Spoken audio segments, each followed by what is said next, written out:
Well, the key things that I can look at right now is that, do you reform, do you repeal, or do you actually continue to re-energize the same thing?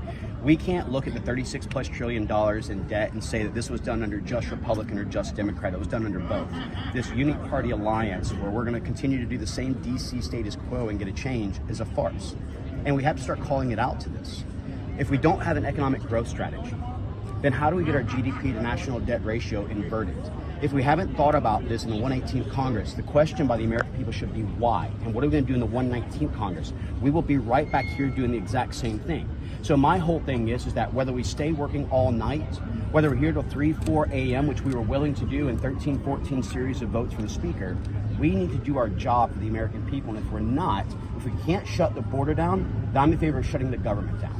And I can tell you that when it comes to our veterans, our Milcon VA, that's been passed. When it comes to SFOPs with our actual consulates and stuff to process visas, passports, that's already been paid for. When it comes to Homeland Security, that's already been paid for. So don't let it be fooled that we're somehow shutting all of government down when the key critical essential assets have already been done. What we're not going to pass is things that actually help to prop up the FBI for their $1 billion, increased budget so they can build a new facility, when we haven't looked at the necessary reforms to be able to go ahead and cut down and start repealing things that are no longer necessary. Are you